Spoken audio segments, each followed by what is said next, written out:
دوستو فلائٹ 571 کی کہانی اتنی پراسرار اور خوفناک ہے جو انسانی روح کو جھنجھوڑ کے رکھ دیتی ہے۔ ایوییشن کی تاریخ میں بہت ہی کم واقعات فلائٹ 571 کے معاملے کی طرح توجہ حاصل کرنے میں کامیاب ہوئے۔ فلائٹ 571 کی المناک کہانی بہت سے رازوں اور سوالات کے گرد گھومتی ہے۔ آج کی اس ویڈیو میں ہم ان تمام پراسرار رازوں سے پردہ اٹھانے کی کوشش کریں گے۔ دوستو کہانی 1970 کی دہائی کے اوائل میں یوروگوئے سے چلی کے لیے بظاہر معمول کی پرواز سے شروع ہوتی ہے، جس میں ایک ہوائی جہاز میں 45 مسافر اور 5 کرو ممبرز سوار تھے، یعنی ٹوٹل 50 لوگ تھے۔ انہیں معلوم کہاں تھا کہ ان کا سفر ان کے لیے موت کا پیش خیمہ ہے اور یہ سفر ان کی زندگی کا آخری سفر ہونے والا ہے۔ جب فلائٹ 571 اپنی منزل کی طرف بڑھ رہی تھی تو قسمت نے ایک پرتشدد طوفان کی صورت میں مداخلت کی، جس نے پائلٹ کو پرواز کے اصل راستے سے ہٹنے پر مجبور کیا۔ یعنی اگر فلائٹ ایسٹ کی طرف جا رہی تھی تو فلائٹ کا رخ ویسٹ کی طرف ہو گیا۔ تقدیر کے ایک ظالمانہ موڑ میں ہوائی جہاز کو ایک المناک حادثے کا سامنا کرنا پڑا، کیونکہ یہ خطرناک برفانی اینڈیز پہاڑی سلسلے میں گر کر تباہ ہو گیا۔ یہ ماؤنٹینز ساؤتھ امریکہ میں موجود دنیا کی لانگسٹ ماؤنٹینز کے طور پر جانی جاتی ہیں، جن کی لمبائی 8900 کلومیٹر ہے۔ اس حادثے میں بہت سے مسافر جان کی بازی ہار چکے تھے، لیکن جو بچ گئے تھے ان کے سامنے ایک اور امتحان موت کی شکل میں ان کو للکار رہا تھا۔ دوستو ملبے اور افراتفری کے درمیان وہ اس قاتل برفانی پہاڑی سلسلے میں بالکل تنہا تھے۔ بیرونی دنیا سے ان کا رابطہ مکمل طور پر ختم ہو چکا تھا۔ بچاؤ کی بہت کم امید کے ساتھ وہ لوگ سرد ترین درجہ حرارت اور سخت ترین خطے میں اپنی بقا کی جنگ آخر لڑتے تو کیسے لڑتے؟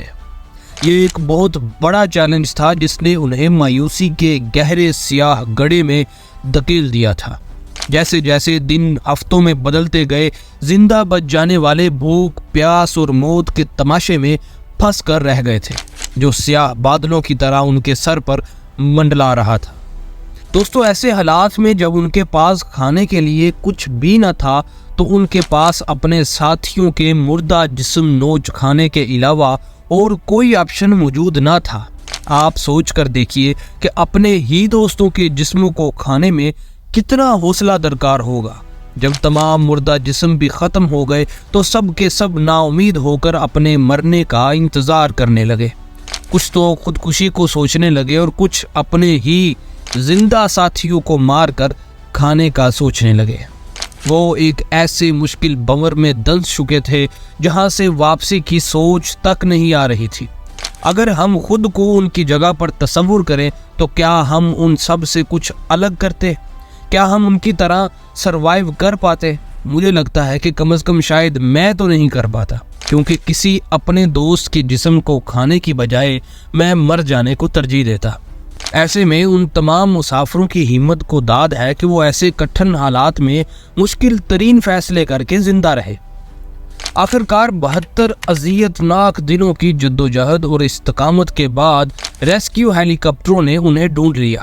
زندہ بچ جانے والوں کو حفاظت کے لیے لے جایا گیا، جو ان کی دردناک آزمائش کے خاتمے اور ان کی زندگی کے ایک نئے باب کا آغاز تھا۔